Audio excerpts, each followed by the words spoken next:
Welcome back to Secrets Exposed. It's always a pleasure to have you with us. You're the reason these stories worth sharing.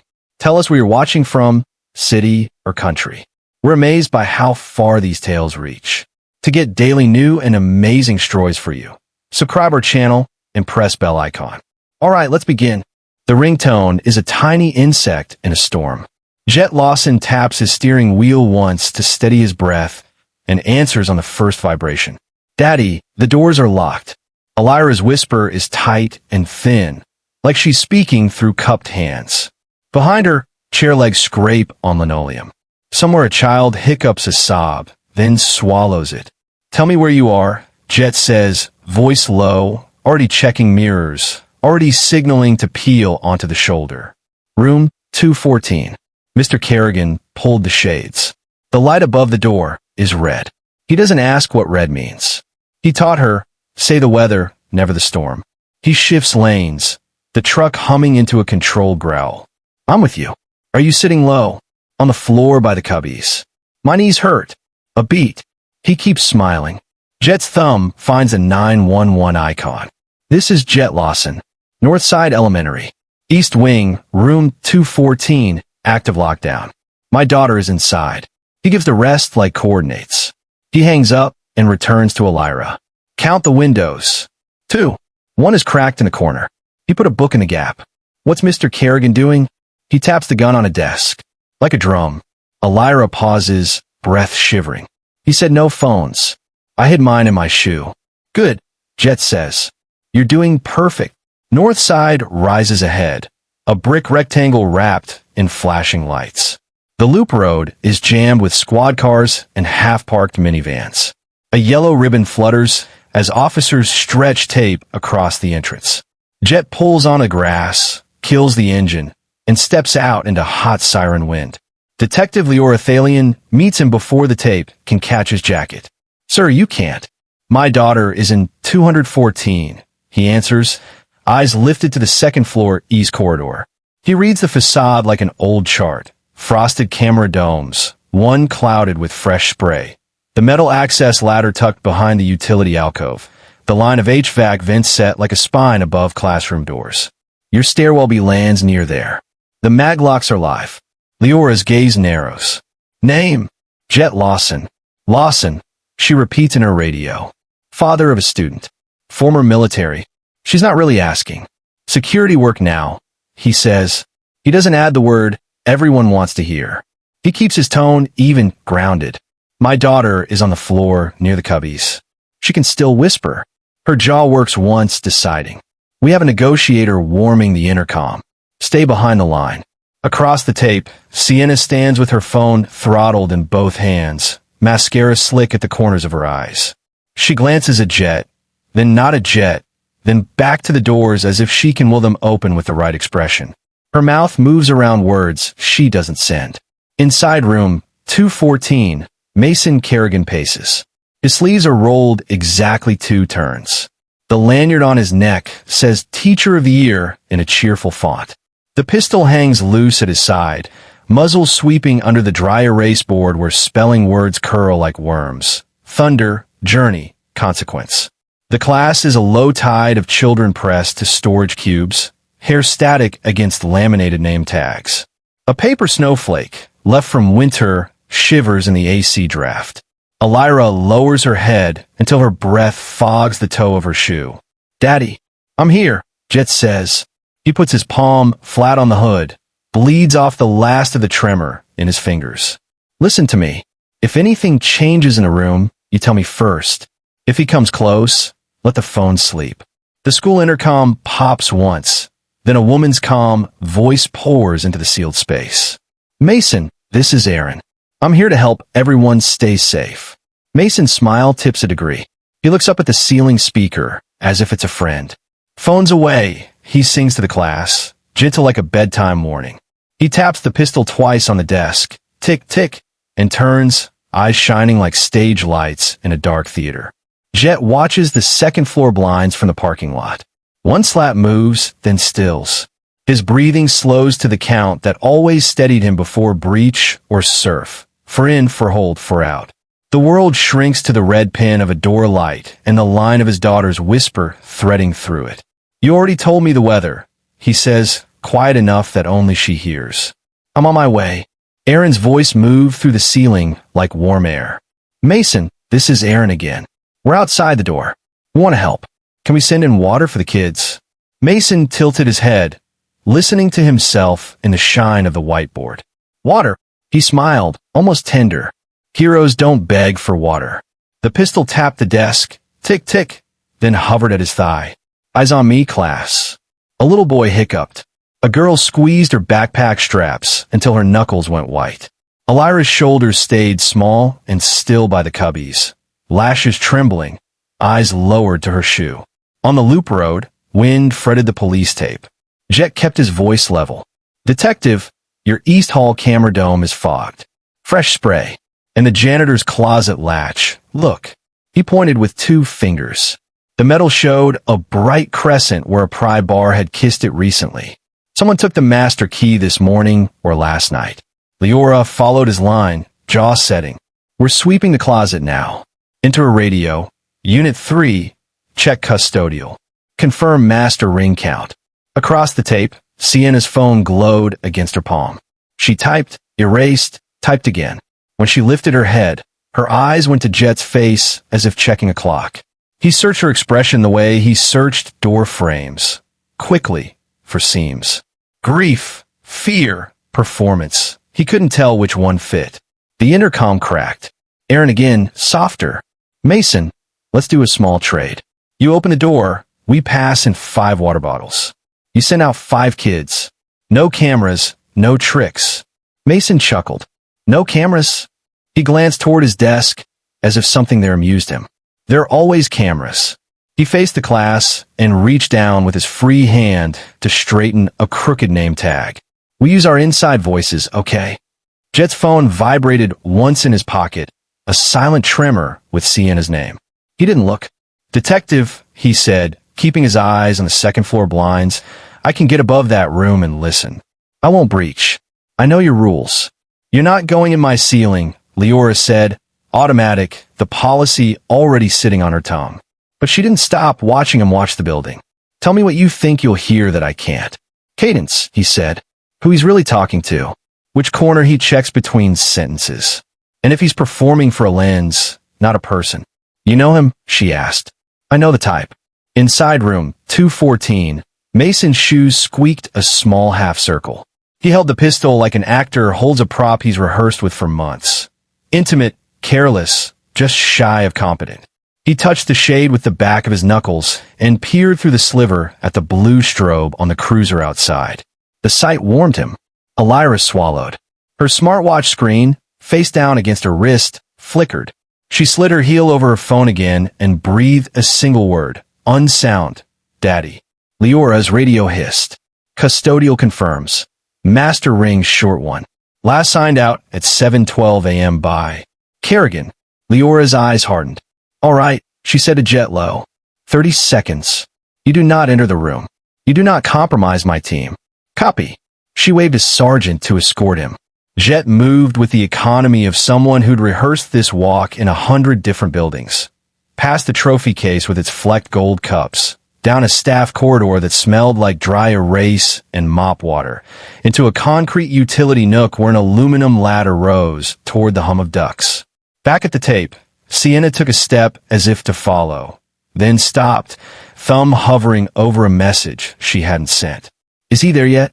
She pressed send, then pressed both hands to her mouth and stared at the second-floor windows as if the right prayer might become a key. The ladder rapped rhythm on the cinder block as Jet climbed. He paused at the hatch, listened, counted the pulse of the building. Blower fans, fluorescent ballast buzz, a faint, thin chorus of children try not to cry. He slid into the crawl space and became quieter than dust. Aaron kept the line warm. "Mason, you're doing fine. The kids are listening. That's good. Can we send out one?" "Just one." Mason's smile barely moved. 5, he decided grandly. "And then you all go away." Jet eased forward, ribs brushing galvanized sides, the metal tick of a loose screw somewhere under his chest. He ignored the itch of fiberglass and the quiver in his calves that wasn't fear, just oxygen and time. At the grid above 214, he stopped. Through the slats, he saw the tops of heads, the whiteboard's curve of a half-erased J, and Mason's hand, pistol nested in it like a bad idea grown to full size. On the desk, half hidden behind a stack of graded worksheets, a glow pricked his eye. A screen. Jet watched Mason glance toward it between sentences, timing his words to something just out of the children's sight. He breathed in, slow, and set his ear to the thin world between them. From the crawlspace grate, the classroom looked like a diorama sealed under glass. Rows of tiny spines, knees pulled to chests, a snowflake trembling in the AC stream. Jet steadied his breathing until his pulse matched the slow thrum of the blower fans. Below, Mason Kerrigan paced the front row like a talk show host who'd wandered into the wrong studio with a gun. 5 out, Mason announced, gesturing with his free hand toward the door. Slowly, hands up so no one gets spooked. Aaron's voice, gentle through the intercom. Thank you, Mason. We see the door. We'll keep it quiet. He unlocked the handle, but left the maglock engaged, a red square glowing above the jamb. The first child stood, shoes squeaking, then 4 more. They filed past Mason in a shivering line. He smiled with practiced warmth, guiding them with his fingertips on the air, never touching. The door opened an inch, caught by the magnetic pull, and then a uniformed arm slipped in, easing it wider. 5 children spilled into the hall and vanished into the soft roar of adult voices. Elira didn't move. Mason didn't ask her to. His orbit curved near her and then away, like he was saving that conversation for after a commercial break. Jet's cheek lay against the dusty metal. Through the grate, he caught a sliver of glass on the teacher's desk, reflecting blue strobe from outside. Not glass, screen. A tablet propped against a pencil cup, streaming a helicopter's eye. The school roof, the courtyard, a scroll of chat hearts and shocked face emojis bleeding up the edge. Mason's eyes flicked to it between sentences. He was counting to the beat of the chopper feed's delay. Doing good, class, Mason murmured. We're all safe because I'm here. The warmth landed a degree off, like heat from a light bulb instead of fire. Leora's whisper bled from Jet's earpiece. We've got 5 out. Entry team, stacked in the East Hall. Talk to me. He's watching Channel 5's live window, Jet breathed. He times his lines to the overhead shots. He wants to be seen. Copy. Mason drifted to the whiteboard and, with the pistol balanced in his palm, underlined a word left over from morning. Consequence. His mouth flattened. He drew a thin line beneath it. Somewhere behind his eyes, a camera red light blinked on. Elira slid her heel back until her sneakers arch pressed her hidden phone flatter to the linoleum. Her smartwatch pulsed against her skin, recording. She rubbed her thumb along the band and let her eyes wander like any scared kids might. They brushed the desk, the screen, the glowing chat. Then, quick and small, they rose to the grate. Jet didn't signal back. He only let his breath move so slowly that dust motes seemed to hang from it. Aaron tried again. Mason, can I send 1 bottle of water in for you? Just for you. You've been talking a lot. Throat gets dry. Mason chuckled. You worry about me too much. He adjusted his sleeves, exactly 2 turns, measured, then reached into his pocket. For an instant, the pistol dangled in his other hand, careless, while he checked the phone. The lock screen bloomed with a name at the top.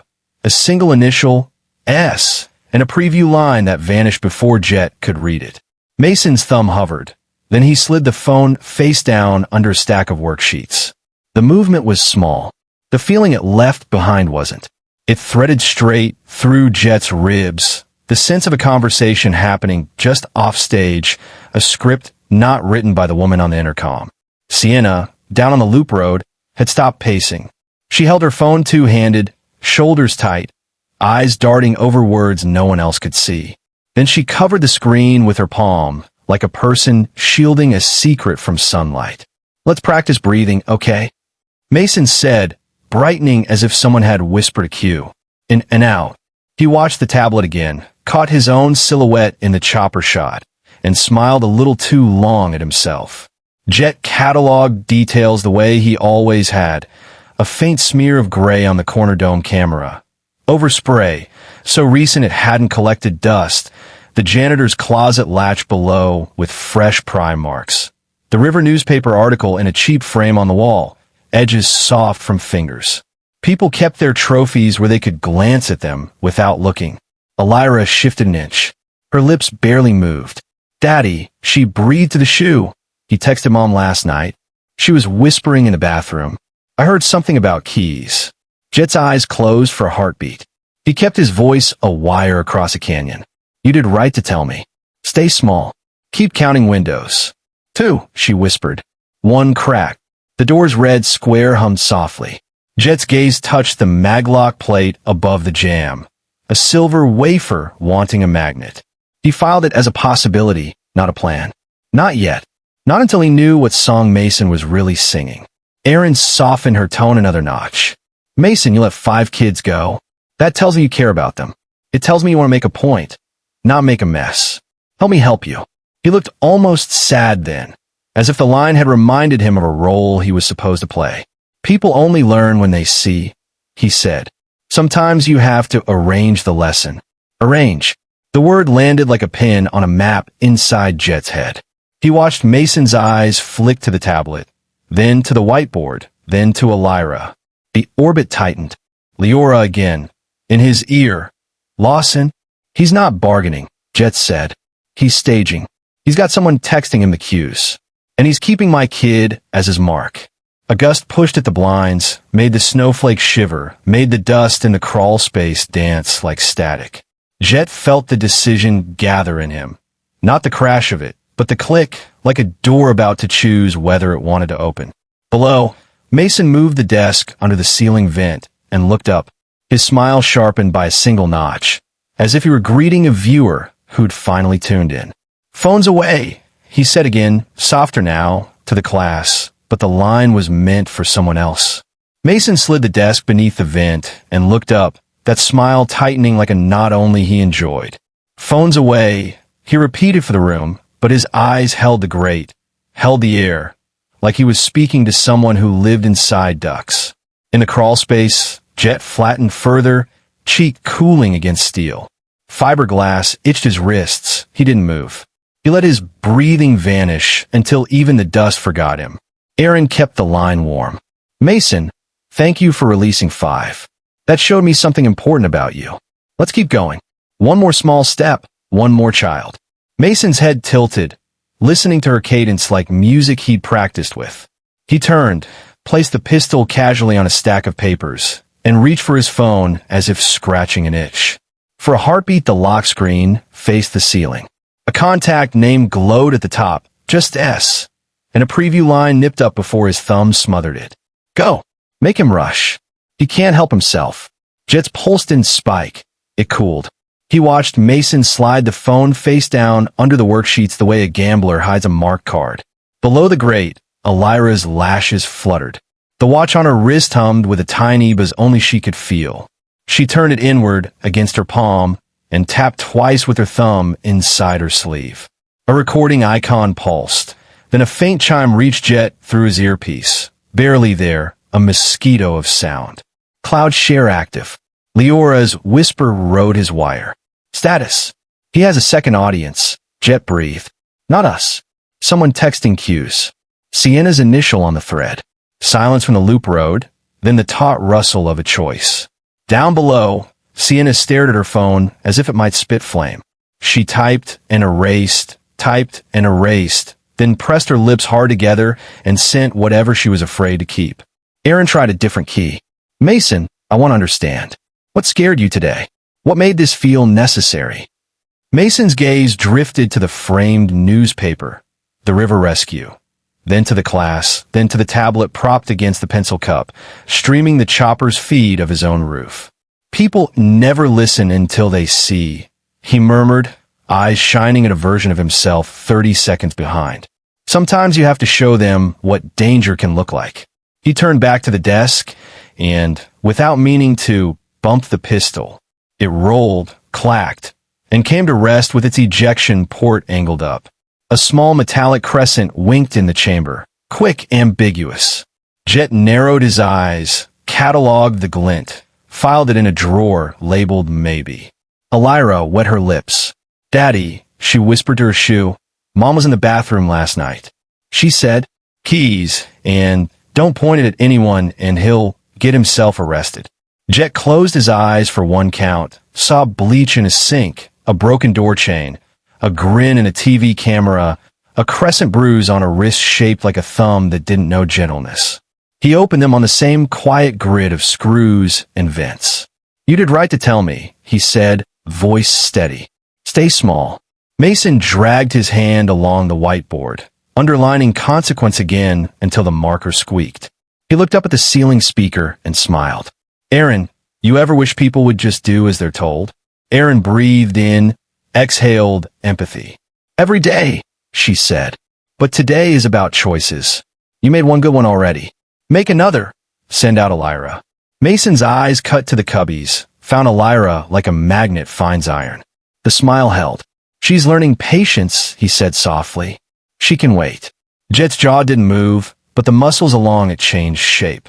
He scanned the door frame again, the red square of the maglock, the wafer of metal above the jamb hungry for a magnet, the tiny wiring conduit that fed it.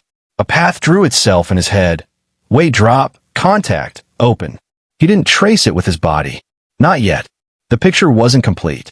On his wrist, Elira's watch feed dinged again, this time not live. A saved clip streamed to Jet's ear in air-thin audio, recorded in tile echo. Sienna's voice, hushed, rushed, last night, bathroom. Lock the door, just wave it, no bullets. We call it in, he'll crash the line, they'll arrest him. Mason, please, no bullets. A second voice answered, lower, almost tender. You worry too much. Jet stared through the grate at the pistol, at the tiny crescent he could not yet swear on, at the way Mason's hand hovered an inch above it like a man petting an animal that might bite because he wants to feel the teeth. Leora again, quieter. Lawson, he and Sienna staged this to frame me, Jet said, each word a placed stone. Her voice is on my line. She thought it would be unloaded. He let the next breath scrape him on the way in. I don't think he kept his promise. Aaron's voice gentled even further, a blanket settling over a fever. Mason, she said, the world outside is noisy. But inside this room, it's you and me. Put the gun on the floor. Step back. Mason's smile softened, almost pitying. The world needs a story that makes sense, he said. His eyes flicked to the tablet, to the chat hearts racing up the screen. I'm giving them one. He slid the pistol fully into his palm, feeling its balance like a truth he preferred. The class breathed in as one organism. Above the grate, Jet made a decision the size of a hinge. He unwound the maintenance magnet he'd taped to his boot earlier in the patrol van months back, kept out of habit, the way sailors keep a length of line. He worked a thin ribbon of duct tape free from the VIN edge and tied the magnet to his bootlace, not tight, tape sealed. He placed his toe against the grate to gauge the distance and rehearse the drop in his head. Heel through, magnet slap, open hum, door swing, team surge. He didn't move yet. He waited for the one thing no tactic can invent, timing. Aaron filled the space. You said consequence on the board. I agree, she said. The consequence of choosing safety right now is that these children go home to their parents tonight. That's a story the world will watch, too. For the first time, Mason looked almost unsure. His mouth softened, then firmed. He glanced at the tablet again. The chopper shot panned, the school roof cold and perfect. His jaw set. He stepped toward Elira. Jet's ankle flexed, heel loaded like a spring. The door's red square hummed to itself, unaware that it was about to change its mind. Mason's shoe toes angled toward Elira. The classroom seemed to lean with him. Desks, blinds, breath. Jet's ankle held its coil, magnet taped to lace. Heel testing the grate for the exact place force becomes precision. Elira. Aaron's voice soothed from the ceiling, careful not to say her name like a target. Everyone is so proud of how quiet you are. Mason, can I tell you something as a teacher's daughter? My dad taught third grade. He said the bravest teachers are the ones who put things down when it scares the kids. Mason paused, chin lifting a fraction, as if an old memory brushed him. The pistol rode easy in his palm again, a habit more than a threat until habit meets impulse. He glanced, automatic, at the tablet streaming the hovering chopper. The live chat on the edge bled hearts, shocked faces, hero, typed by strangers who would forget him by dinner unless he gave him a scene to keep. Jet kept his voice to the size of a thought. Mason, he said through the grate, soft enough to be mistaken for the building talking to itself. Your chamber's not empty. Mason didn't look up. He smiled instead, as if he'd heard a rumor he'd decided to enjoy. Inside voices, he told the class. Jet continued like rain under a door. There's brass sitting proud. I can see it from here. Elira's lashes quivered. She didn't move, didn't look up, only tightened her fingers around her shins until her knuckles matched the paper snowflake pinned above her head. Leora's whisper slid into Jet's ear. We're on your line. Confirm. Loaded, Jet breathed. Plan changed without Mom's consent. He's deviating. Down on the loop road. Sienna felt it in her bones before the words reached her phone. She stared at the reflection in her black screen and saw herself the way a camera would. Hair more undone than tragic. Eyeliner like a smudge of guilt. Her thumb hovered over a draft. No bullets. Tell me you kept it unloaded. She deleted tell me and sent the rest. Already too late. Mason's phone, face down under worksheets, buzzed like a beetle trying to crawl out of paper. He didn't check it. He watched Elira instead, studying the stillness of a child who'd learned to be small. Something in him envied the focus. Let 5 more go. Aaron offered a new path opening. You'll feel the room breathe with you. He considered. Then, almost playfully, he opened the door an inch against the maglock's pull. You, he said, pointing to the second row. A girl rose, then a boy, then 3 more, shivering with relief. They moved past him sideways, eyes on the floor. A gloved hand received them. The door drew itself shut again, red square humming with its small certainty. Jet watched the mag plate above the jam, silver wafer yearning for a magnet. The distance from grate to plate was a drop and a slap if you did it right, a miss and a warning shot if you did it wrong. He flexed his heel, memorized the geometry in his bones. Ceiling grid width, desk height, angle of descent, swing of the magnet on tape. Why today, Mason? Aaron asked, tone wrapping him like wool. What made today the day? He drifted to the whiteboard and underlined consequence until the tip squealed. Because stories harden, he said softly, almost to himself. You pour them wrong, they set wrong. You pour them right, people never have to question again. Jet let the sentence sit beside Sienna's bathroom whisper in his head. Lock the door. Wave it. He'll crash the line. They'll arrest him. And saw the shape of the mold they'd meant to cast him into. Violent father, perimeter breacher, loss of custody. And Mason's edition. A final act that would bleach the world of anyone else's version. Elira's watch ticked a faint haptic under her skin. A new clip finished syncing. Jet's earpiece caught Sienna's rushed voice. Last night. Water running to hide their whispers. Keys in the custodian closet. Top hook. 5 minutes tops. A scare, then I call it in. Mason, please. No bullets. His reply, low and newly hungry. You worry too much. Detective, Jet murmured. You have that. Recording and preserved, Leora answered. Steele threaded her tone. Entry team is staged on my mark. Mason set his palm flat on the desk beside the pistol. Fingers drumming a rhythm he liked. You know what I hate about men like him? He asked the room, though the room didn't know who him was supposed to be. He looked up, as if the ceiling speaker could answer. They think rules are for other people. Jet didn't rise to it. He kept his voice even friendly. You were brave at the river, he said, as if admiring. Jumped in, saved a boy. It's good when people see. A hairline crack split Mason's smile. Sometimes they need help seeing. Did you push him? Jet asked in the same, almost compliment tone, like 2 men sharing an uncomfortable truth. Leora's breath held on the line. Aaron stayed silent. Even the intercom seemed to lean in. Mason's eyes went distant for a heartbeat. River, cold, a mother screaming, cameras arriving on time. And then he shrugged like the question was rude but not wrong. He slipped, he said. Jet looked at the pistol. This is the part where you put down. That made Mason laugh. Not loud, not mad, delighted, like a child who understands the trick better than the magician. This is the part, he corrected, where he rushes in. His gaze ticked to the tablet, live chopper shot panning, and then up at last to the grate. They saw each other clearly for the first time. The ceiling air went thin. "Daddy," Elira whispered to the shoe without moving her lips. It wasn't a question about tactics anymore. It was a measure of distance. "I'm right here," Jet said, loud enough for one child and quiet enough for no one else. Mason rolled the pistol in his hand, as if measuring its weight against the room's attention. He took a step toward Elira, small, almost gentle. Timing arrived, like a tide touching his heel. Jet drove his boot through the grate. The magnet swung and slapped the mag plate above the door with a clean, metallic hiss. Red winked to green. The door gave a soft, shock sigh. Mason flinched toward the sound, muzzle twitching, an instinct, not a decision.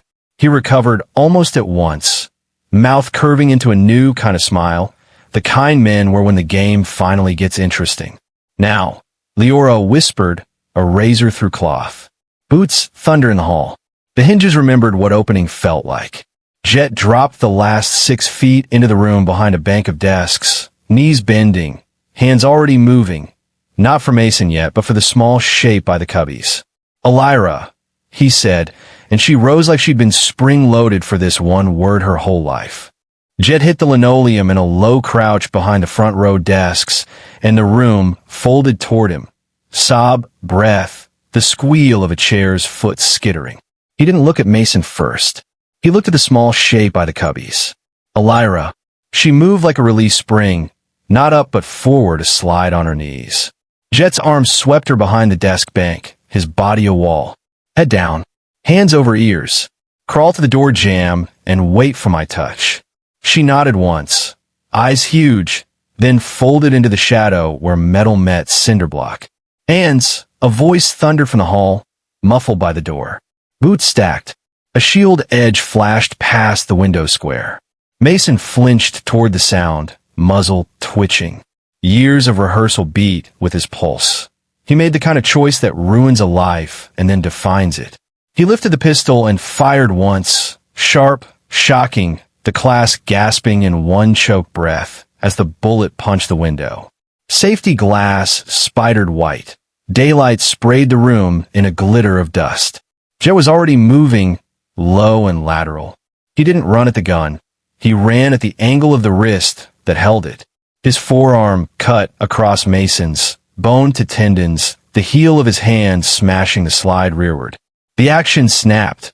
A live round pinged to tile and skittered under the map stand. The pistol hiccuped half open.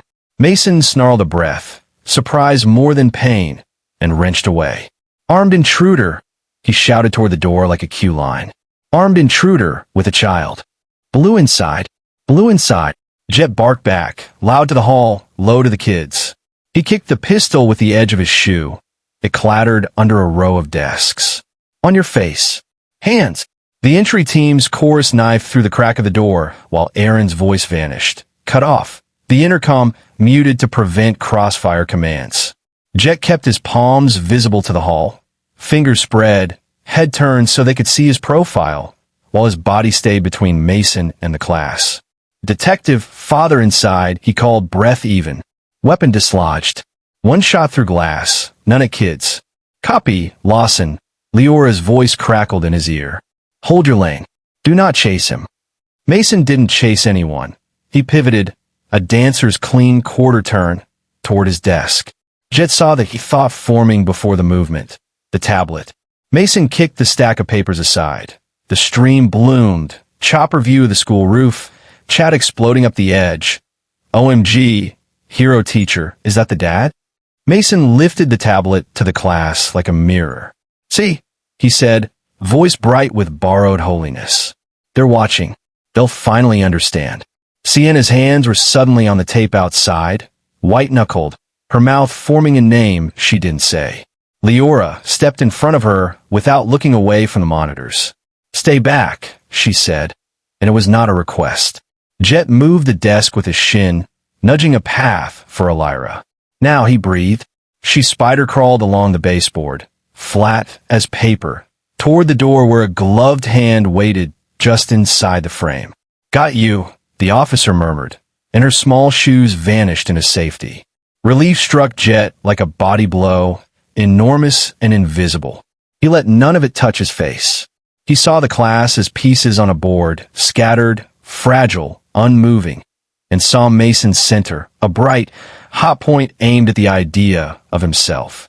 "End it," Jet said, voice calm enough to make another man feel foolish for holding a gun. "Put your hands on your head and lie down." Mason's smile softened into something that looked like pity.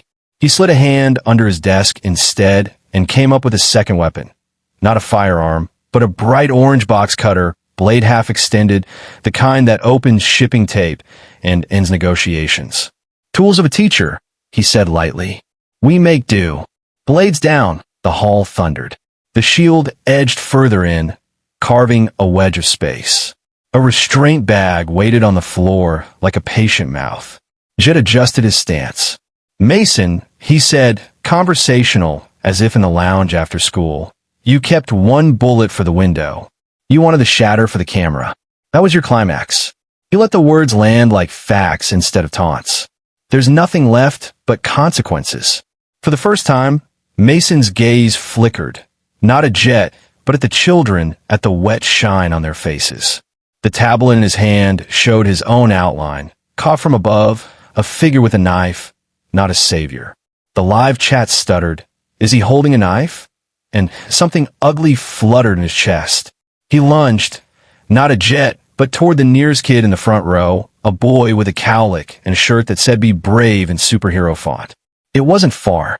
Jet didn't have far to go either. He slid, one knee to tile, one hand catching Mason's wrist just before the blade kissed cloth. He rolled the joint the way you roll a stubborn jar lid past the point it wants to stay, the steel squealing a half-inch from the boy's shoulder. Mason hissed and twisted.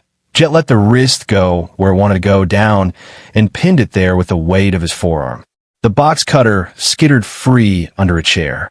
"Hands," the hall again. "Do not move." Mason bucked his shoulder and slipped out of the hold with desperation's grease, a shoulder pop that would ache for months.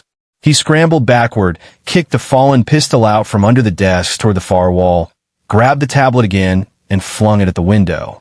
It hit the cracked pane and bounced, landed face up, still streaming, the word live bleeding red into the glass fractures. "Look," he shouted toward the ceiling speaker, to the building, to everyone he imagined outside. "Look at your hero now." Water alarms chirped. Mason had clipped a sprinkler head with a wild knife sweep. A beat later the ceiling pin spat and the room opened into rain, a sudden cold curtain that flattened hair and smeared marker and made the world loud and blind. The children shrieked, not terror now, but shock at the drench. Jet blinked hard, shook water from his lashes, and found Mason's silhouette through the silver veil, crouched, coiling, eyes bright in a new storm he'd accidentally made. "Hold!" Leora barked in his ear above the downpour. "No flash, kids inside." "Lawson, maintain cover. We're going manual." Aaron's voice, gentle back onto the line, braided the din with something warm. "Mason, it's raining. That's our cue to stop. Hands on your head. Let the water wash this out before it hardens into something you can't undo." Mason laughed, rain stringing from his hair. "Stories harden," he said, and he pointed at Jet through the water, almost joyful. "And this one ends with him on the floor." "Not this time," Jet answered, shifting 2 inches left, weight balanced, hands high, eyes steady. Behind him, a child hiccuped and then went quiet, trusting the wall that moved like a man. In the spray and siren glow, the door inched wider, the shield slid in another hand's breadth, and everything balanced on an edge fine enough to cut. Sprinklers hissed like 1,000 snakes. Water beat the whiteboard into a watercolor of the word consequence, ink running down in blue veins. The door held half open under the shield's pressure, a wedge of hallway light cutting the rain. "Hold," Leora said again, voice in Jet's ear over the roar. "Children first. No munitions." Jet edged left 2 inches, becoming a wall with a mind. Hands high for the entry team, hips set to block Mason's path to the front row. He could feel his daughter's absence like a missing tooth. Relief throbbed there, and he refused it, kept his attention on the wet figure coiling near the bookshelves. Mason blinked water, smile fixed, soaked lanyard clinging to his throat. Everyone sees. He called to the ceiling, to the tablet, still blinking red live on the floor, to the world he thought he was sculpting. Everyone finally sees. The only thing they're seeing, Jet said, even, is a man with a knife who pointed a loaded gun at children. Mason's gaze flared. He snatched the box cutter from under a chair, popped the blade to full length with a wet thumb. The class flinched as one. He didn't rush. He angled sideways, seeking space, seeking a hostage shape to harden the narrative. The sprinkler curtains made corridors of silver between desks. He slipped through one like a fish. Front row down, Jet said to the kids low. They flattened further, noses to knees, small fingers white on backpack straps. Good. Breathe. In the hall, a gloved hand signed to another. Hook and peel. The shield slid a hand's breadth more. A second officer flowed to the hinge side, boots silent in the rain. Aaron's voice threaded the din. Mason, the water changes things. It turns fires off. Turn this off. Put the blade down. Mason laughed softly. You all love off switches. He pointed at Jet with the edge, almost affectionate. Especially him. Always so sure he gets to decide when the story ends. You decided when you loaded the gun, Jet answered, matter of fact. Sienna told you not to. She's listening now. You let the name land. Not accusation, a simple placement on the board. You broke the script. Outside, as if the word reached her through water and concrete, Sienna folded over her phone. Leora didn't look away from the monitors when she spoke. If you shout again, you're in cuffs. I wasn't, Sienna began, but the rest dissolved behind her hand. She stared up at the window crack she knew, 20 feet and a world away. Mason's jaw ticked. He flicked a glance toward the tablet. Seeing himself from above, a soaked man with a knife, posture all edges. The chat scrolled. Is that the dad? Why isn't anyone shooting? The teacher's dangerous. The adoration he'd fed on curdled into confusion. He needed a frame to pour it back into. He feinted right, then cut left, blade low toward a boy's backpack strap. Jit stepped into him. Not a tackle, a placement. Hips turning, forearm catching Mason's wrist with a pressure that wasn't force so much as physics. Steel-kissed nylon and slid away. Jet let the momentum carry Mason to the outer row, then peeled off, never getting tangled enough to be mistaken for a threat by the team at the door. Hands, the hall barked again closer. Down! Look outside, Jet said suddenly, voice pitched to carry to the ceiling speaker, to microphones to the live feed. He didn't take his eyes off Mason. Look at the river article in the bag. Look at the custodian log. Look at the camera domes someone sprayed this morning. He wasn't grandstanding. He was narrating evidence into the record. This isn't a rescue. It's a staged picture that almost became a funeral. Aaron took the thread without missing a beat. Mason, you told us you wanted to teach a lesson. The lesson the world needs is a man putting a blade down when kids are scared. You could be that picture. For a heartbeat, Mason's face softened. His mouth loosened, his shoulders lowered an inch. Rain tapped the back of his neck. He looked very tired, like a teacher at dismissal on a long day. Then the tablet blinked with a new overhead angle, and the live chat flickered coward from an avatar he would never meet, and rage relit his eyes.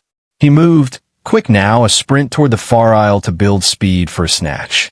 Water made the floor treacherous. He slipped, caught himself with one palm, came up with blade flashing.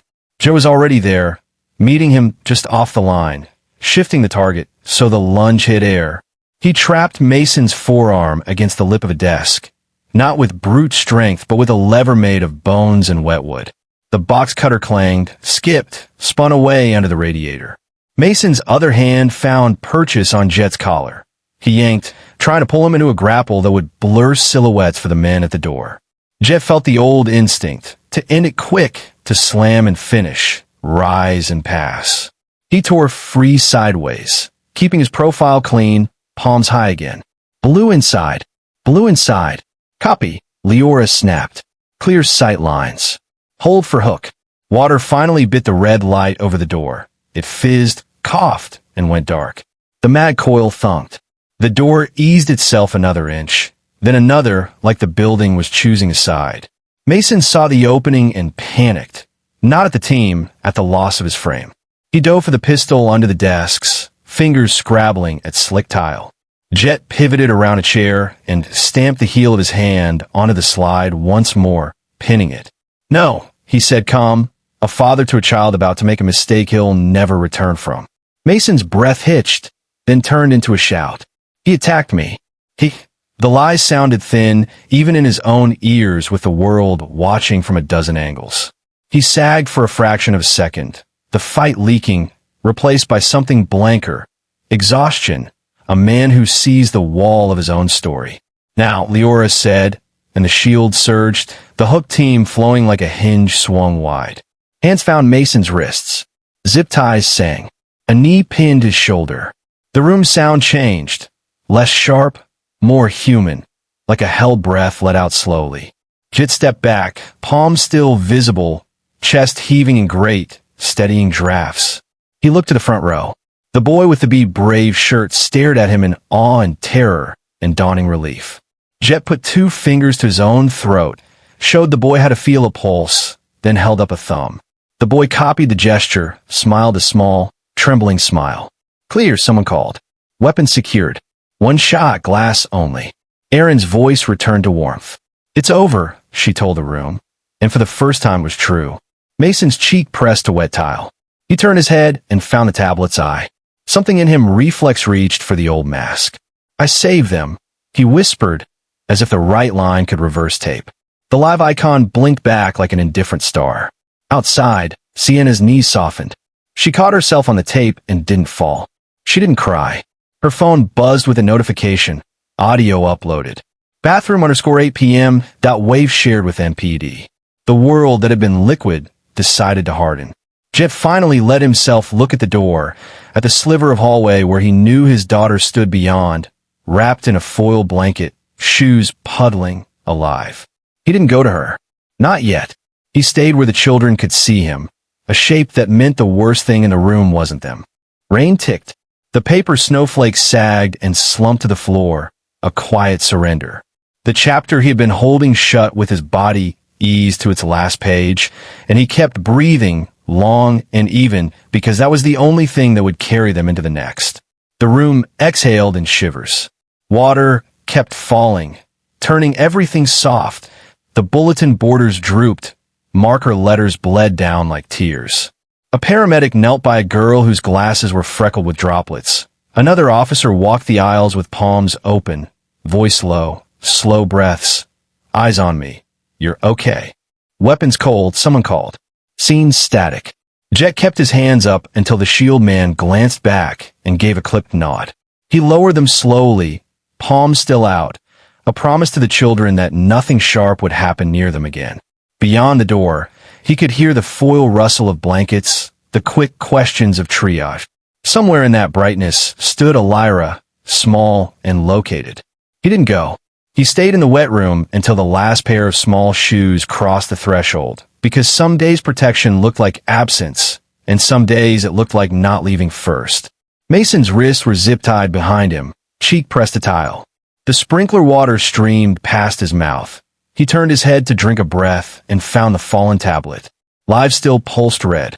He tried to catch the camera with his eyes and almost smiled, then saw the knife glint near a desk leg, and the smile died in confusion. The chat on the screen wasn't calling him hero anymore. It was asking what went wrong. Detective Leora stepped into the doorway in a rain-speckled suit, hair pinned back in practical defiance. She didn't have to raise her voice. "Secure the tablet. Bag that newspaper article. Custodial log too." A Tekken booties ghosted in, slid evidence tags in a plastic with practiced kindness, as if paperwork could be gentle. "Lawson," Leora said, shifting her gaze to Jet. "Status. Kids evacuated. 1 shot in a glass. No injuries from fire. Box cutter recovered under radiator. Handgun here. Slide cleared." He pointed with 2 fingers, not touching metal. She nodded once. "And you?" "Fine." He meant it in the way men mean functional. The find that keeps moving. Erin's voice returned, now down to a quiet ember. Mason, you're done, she said. Hands stay where they are. Mason swallowed. The charm didn't even try to come. He began, then let the spray fill the sentence. He looked small in cuffed angles, a man cut out of the picture he'd planned to live inside. Walk him, Leora told the entry team. No parade. Back hall. They hauled Mason to his feet in a choreography that avoided pain without avoiding consequence. As they moved him, his shoulder bumped the whiteboard. Consequence smeared to a blue bruise. Jet stepped aside to give them clean passage. As the cuffs passed him, Mason lifted his chin like he wanted to say something privately heroic. Nothing came. The water made a sound like polite applause on the tile. Outside the door, Sienna pushed at the tape, then froze under Leora's look. She held herself rigidly upright, as if posture could argue innocence. When Mason emerged between officers, her mouth opened. The word that jumped to her tongue chose not to be spoken. Ms. Leora's pause was a razor. We'll need your phone. She didn't offer the usual when you're ready. She extended an evidence bag. Sienna's fingers clenched the device hard enough to print her case on the skin. For a heartbeat, she held it like a child holds a toy at bedtime. If I don't let go, the night won't come. Then she slid it into plastic, eyes never leaving Jet's face. His expression didn't move. It wasn't cold, just decided. Sir, a medic said softly behind him, we need to clear the room. There's a little one outside asking if her dad can come. Jet's throat worked once. Copy. He turned to Leora. Detective, we'll debrief in the command van in 10. Her tone bent, not softer, just human. Go. He went. The hallway felt too bright after the gray rain. Kids in silver blankets blinked in the fluorescence like tiny astronauts. A paramedic was blowing soap bubbles to distract a crying boy. Another was handing out miniature water cups that shook in small hands. And there, tied against the wall as instructed, hair stuck to her forehead, full crinkling like a campfire, stood Elira. She saw him before he could decide how to walk the last 3 steps. She didn't run. She unfolded. He dropped to his knees on wet linoleum, and she was around his neck, face in the curve of his shoulder, making a sound that embarrassed nobody. I counted the windows, she said into his collar. 2. You did perfect, he said, voice thick around the words. He felt her pulse under his fingers. Fast, then slowing as if his hands had convinced her blood of something her brain couldn't yet accept. A paramedic crouched beside them with towel. Any pain? She asked gently. Just knees, Elira said. And my watch buzzed a lot. That watch saved more than time, Jet said. He looked at the band, the smear of classroom grime across its face like a war stripe. We'll keep it on until the detective says otherwise. Leora joined them, shoes leaving patient dark commas along the floor. She knelt to Elira's height, letting the badge be a background thing. You were very brave, she said, without sugar, without condescension. Your recordings are helping the other kids go home faster. Elira pressed her lips together and nodded, proud and a little ashamed of the proud. I didn't want to be brave, she admitted.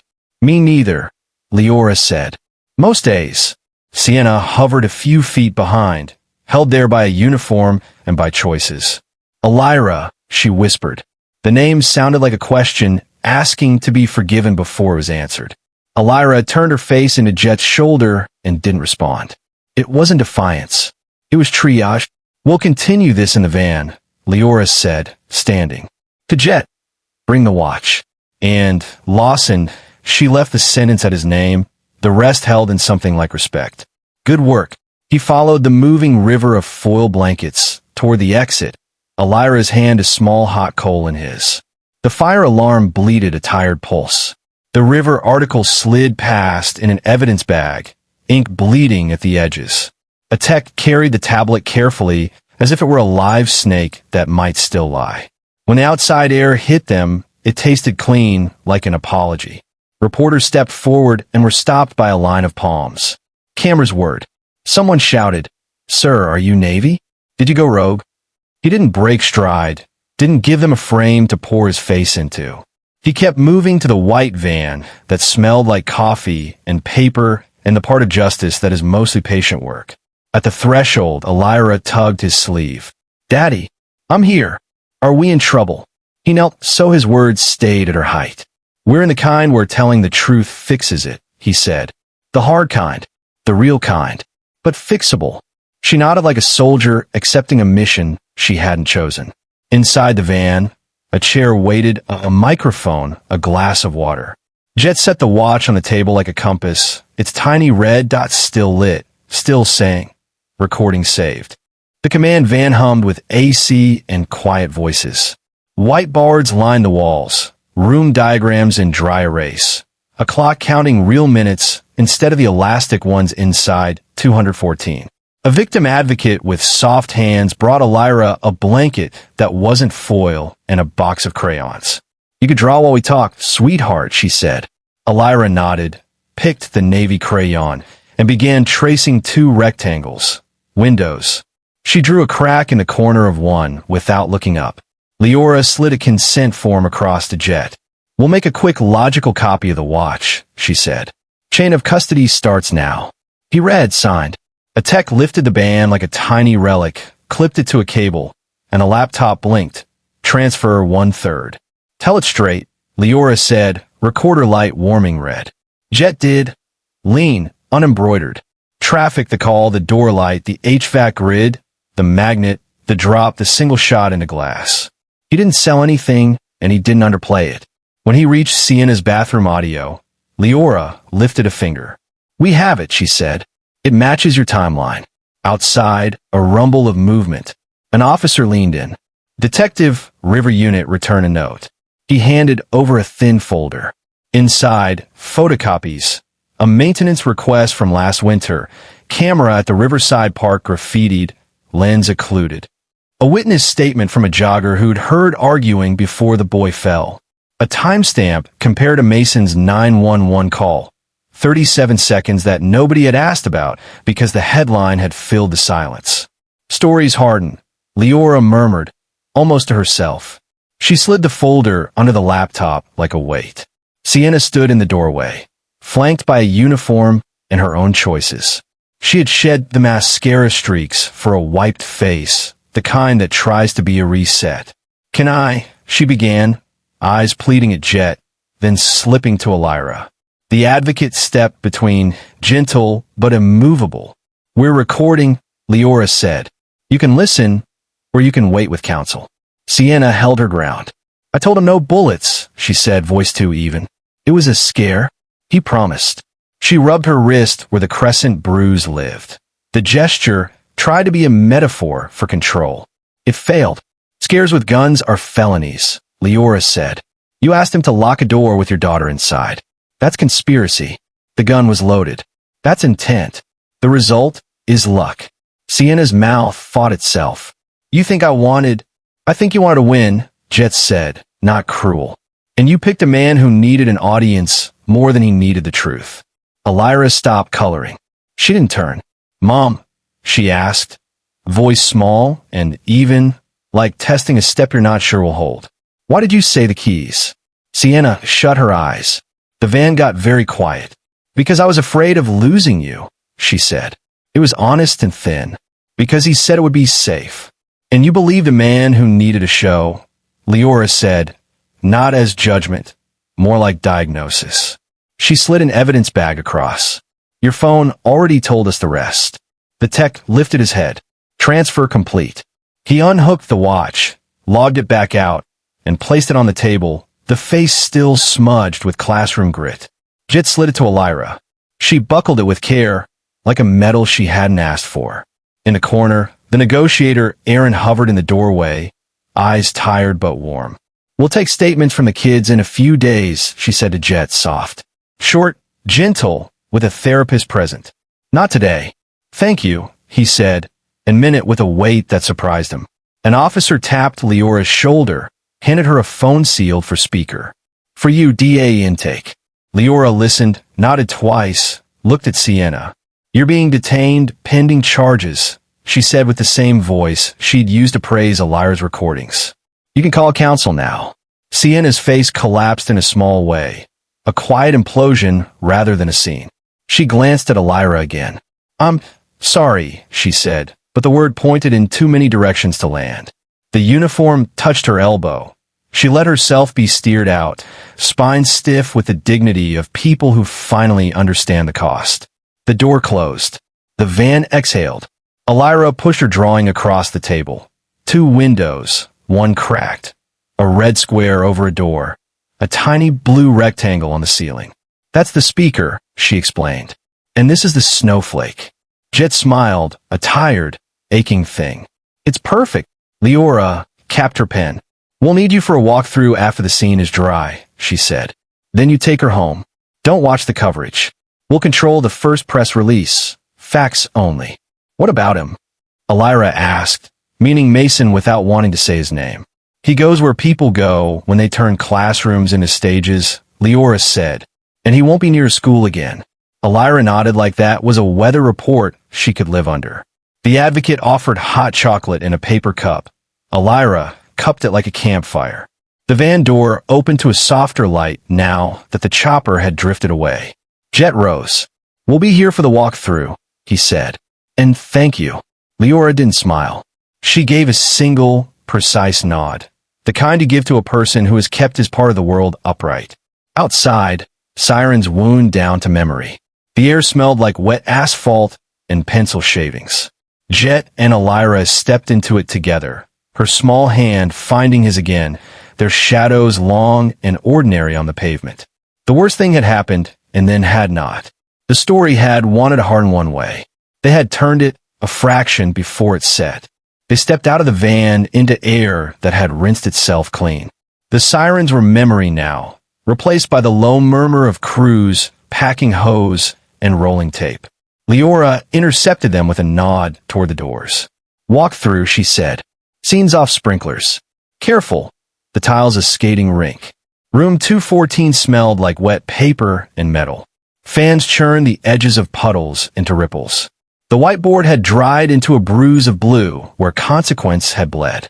A tech clicked photographs around the compass, each flash stamping the moment into something a court could carry. "Show me the line," Leora said. Jet pointed without touching. "Great there. Maglock plate above the jam. Magnet from service kit. Heel through, slap, coil releases. Door size." He kept his voice classroom calm. Elira watched, chin lifted, as if she were learning a lab demonstration she would never repeat. A second tech knelt under the map stand. "Found the live," he said, tweezers closing on a brass cartridge glinting in dust. He dropped it into an evidence tin. The clicks sounded like punctuation. "Bag this too," Leora said, and slid the River article off the wall with the patience of someone removing a bandage. Submerged ink had feathered at the corners. The smiling headline looked waterlogged and tired. They moved to Mason's desk. The stack of worksheets had dried into a wave. Leora lifted the top sheet with a gloved hand and found the tablet power cycled to a lock screen. The last camera angle flickered up in a ghost reflection on the glass. The roof, a blue square of sky. "For the DA," she said, passing it to a tech. "Detective." An officer stood in the doorway, rain freckles on his cheeks.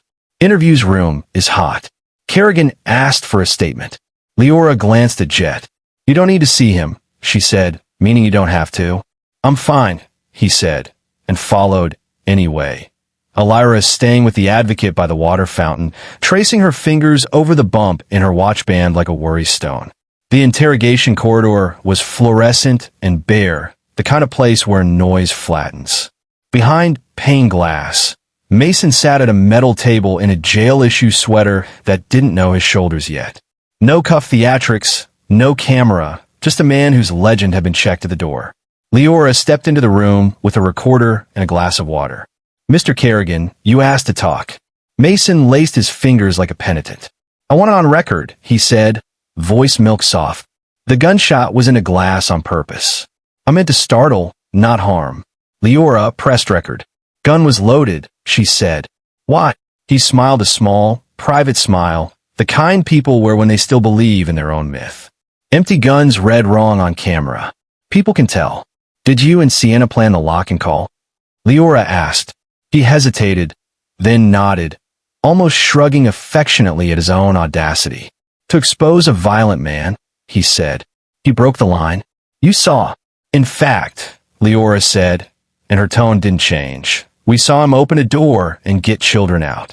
We also saw your text with Sienna in which she insisted on no bullets. She let the paper slide out in front of him.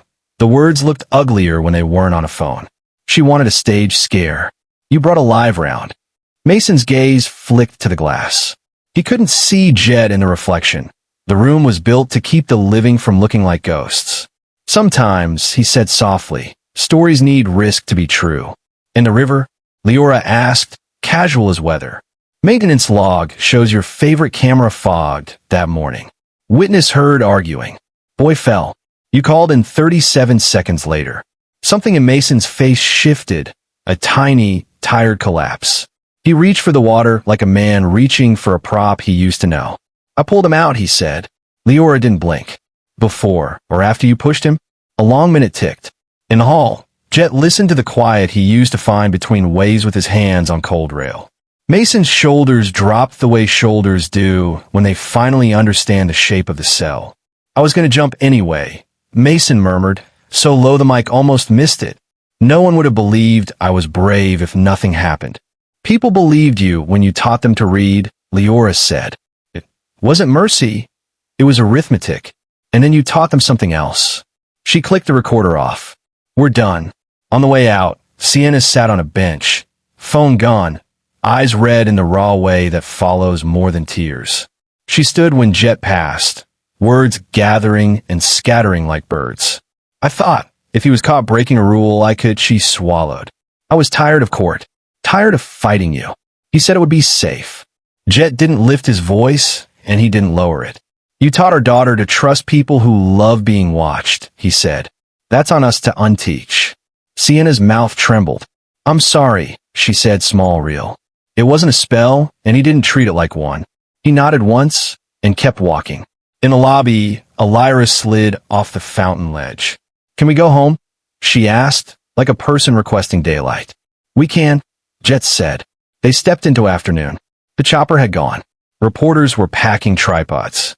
Rain on the asphalt had dried to chalk rings where puddles were.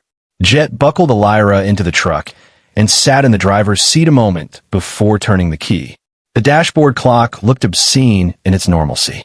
Daddy, Elira said, is he going to tell people he saved us? He can try, Jet answered, and for the first time all day there was a thread of wry in his voice. But the truth hardened first. She nodded, satisfied in the particular way children are when an answer fits in the world they can see. The truck pulled into traffic that flowed like a river that wasn't waiting for anyone seen. The school shrank in the mirror, and for a mile they said nothing, because sometimes quiet is the most accurate dialogue a day can write. Traffic flowed around the truck like a river that didn't care who had almost drowned in it. Jet let the lanes carry them 2 lights before he spoke. We're going to stop by the river, he said. 1 minute. Then home. Elira nodded. The window hummed down. Air came in clean, tree sweet after sprinklers and tile. When they pulled into the gravel turnout, the water wore late afternoon like glass. Jet killed the engine. For a beat, neither moved. Elira unbuckled, slid across the seat, and climbed into his lap the way she had when she was 5. He rested his chin on the crown of her damp hair. You know how we say the weather? He murmured. Today you told me a storm. I heard you. I was scared, she said. My knees hurt, but I didn't want to cry because I thought he would like it. That's good information, he said. That feeling? That's a weather report, too. She leaned back enough to look up at him. Is Mom in trouble forever? No, he said, honest. But the kind of trouble she's in gets solved slow with talking and rules. We'll make sure the rules are fair. They got out and stood at the railing. The current licked by, unjudging. Far downstream, a couple tossed bread to gulls. Jet's phone buzzed. He flipped it, saw Leora. Charges are filed, she said. Kerrigan's booked on assault with a deadly weapon, false imprisonment of a minor, and attempted child endangerment. We're adding evidence tampering for the cameras and custodial key theft. Sienna's booked on conspiracy and child endangerment. No contact order pending. We'll request supervised visitation until the court resets. He watched lights skip across water. Copy. I'm putting out a press release in 10, she added. It names no child, no parent. It states facts. A teacher staged a lockdown, escalated with a loaded weapon, and was disarmed without shots fired at students. The narrative will try to bend. We nail it straight. Thank you, he said. And Lawson, her voice thinned into something personal. You kept it clean? That matters. He hung up and looked at Elira. She had picked up a pebble and was rolling it between finger and thumb like a decision. Can we throw one? She asked. On 3, he said. They flicked them in tandem. 2 rings widened, met, merged, then were gone. At home, the hallway smelled like detergent and ordinary dust. He unlocked the door and let her walk in first. Habit, respect. The place was midweek tidy. Shoes by the mat. A school art project warped by last month's heat on the fridge.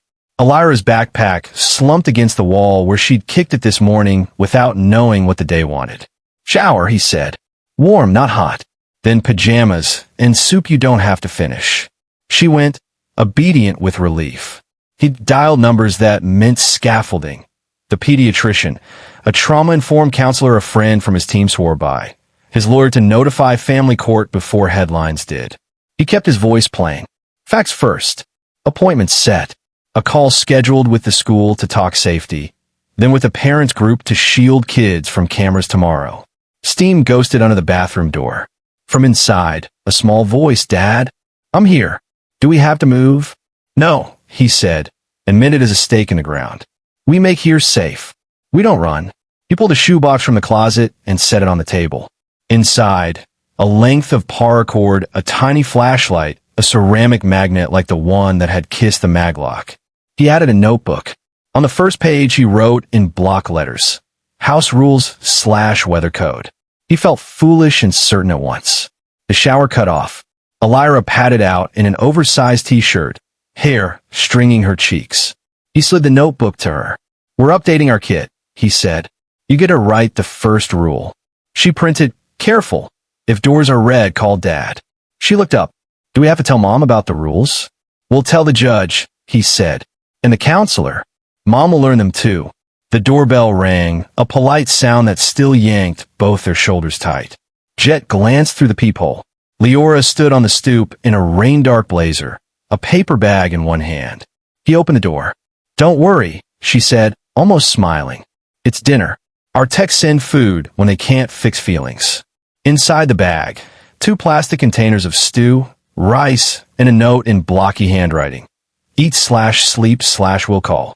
Elira hovered where he turned curious. Leora crouched to her. We'll need you again, she said, straightforward. But not tonight. Elira nodded. I drew the snowflake, she offered, surprising herself. Do you want to see? Tomorrow, Leora said. Bring it when you're ready. When the door shut, the apartment felt fractionally heavier and then lighter, like a ship settling into its right waterline. Jet set dinner on the counter and poured 2 glasses of water. Elira climbed onto her chair, legs tucked under. The spoon clinked. The first bite landed. The quiet between them wasn't empty. It was earned. They ate until the heat in the stew pushed the shiver out of their shoulders. The TV stayed dark. Jet's phone buzzed once on the counter and rolled to a stop. He let it. Elira scraped her spoon along the curve of the bowl, the sound small and domestic in a day that had refused to be. What now? She asked. Bath, teeth, bed, he said. Then I sit in the hall like a guard dog who reads books. She smiled without showing teeth. Can you read the book out loud? So I know you're there? I can. They cleaned up together because normal lives and small chores. Bowls rinsed, spoons stacked, Leora's paper bag folded to save. In the bathroom, he combed her hair with a slow hand. She hissed at one knot, and he apologized as if it were a person he'd wronged. Pajamas. The watch. Wiped and set face up on the dresser like a lighthouse. In bed, she lay sideways at first. Listening for new threats the room did not intend. Jet settled on the hallway rug with his back against her door and a book in his hands. He didn't read hero stories. He picked something about a fox who gets lost and then decides the woods are his, step by step. His voice moved in a quiet tide until her breathing lengthened. When he finished the chapter, he stayed seated and let the silence read the rest. The phone buzzed again, a number he knew. He answered without getting up. Leora. Press is out, she said. It'll hold.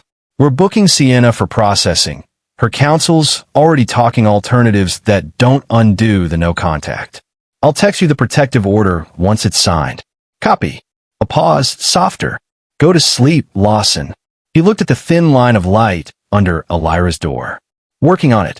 After the call, he stood, stretched the ache from his neck, and walked to the window. Outside, the street had washed itself blank. Porch lamps, a cat crossing, the teaspoon sound of someone locking a gate. He breathed the ordinary in through the cracked sash and let it sit where adrenaline had lived all afternoon. His phone buzzed again, blocked ID. He shouldn't have answered. He did. Sienna's voice came in raw. Can I? No, he said, not unkind. Not tonight. Not without the advocate and Leora and a number on a piece of paper. I know. A breath. Tell her I'll tell her we're following rules, he said, because that's what keeps us safe.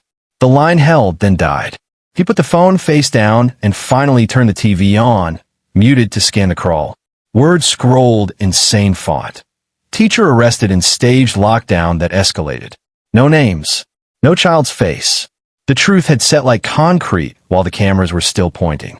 He clicked it off and let darkness be the better headline. He turned off the hall light. The apartment dropped into midnight blue. He took the book back to the sofa and set it on the table next to the shoebox. The notebook lay open where they'd left it. He added Rule 2. If voice says phones away, record if safe. Then Rule 3. We tell the weather even when we're scared. A soft pad of feet. Elira stood in the doorway, hair a dark outline, blanket around her shoulders like a cape. I can't sleep, she whispered. He lifted the blanket edge, and she climbed in beside him. They didn't talk. He traced the lines on her palm with a fingertip. Roadways, rivers. She watched his hand like it could draw a map out of skin. After a minute, she said, Do you think he pushed the river boy? I think he wanted to be thanked, Jet said. And he forgot the difference between help and harm. She nodded as if that sentence lined up with something she'd already learned about playgrounds and the ways people steal turns. Are you still a SEAL when you're just my dad? He almost smiled. I'm your dad first. The rest is equipment. She breathed out and let her head find the place under his chin where it had always fit. He felt the moment she finally let sleep decide. It was in the way her weight gave its argument up. He carried her to bed and tucked the blanket with the old fold that keeps toes warm. At the door she murmured, half under, If doors are red, call Dad, he finished. Weather first. The night held. No sirens. No glass. The clock in the kitchen clicked through honest seconds. In the morning, when it came, not as a jump cut, but as a slow light through blinds, he made coffee and eggs and pretended to remember how to toast bread without burning it. Elira patted in with hair a mild chaos and looked at the plate like it might perform. It's just breakfast, he said, smiling for real now. No cameras. They ate. He packed her a lunch that was too careful. The doorbell rang again, soft this time. A counselor in a gray sweater stood on the stoop, Leora's referral in her hand, eyes that knew the topography of shaken people. We can start here, she said. Short session. Drawings. Weather. Elira glanced up at Jet. He nodded. She led the counselor to the table and opened the notebook to the page with 3 rules. We're learning them, she announced, solemn. Good rules, the counselor said. The pen moved. The house breathed. Somewhere in the quiet the day shifted from what had been done to what they would do next. When the session was over, Elira closed the notebook and looked at him like a decision.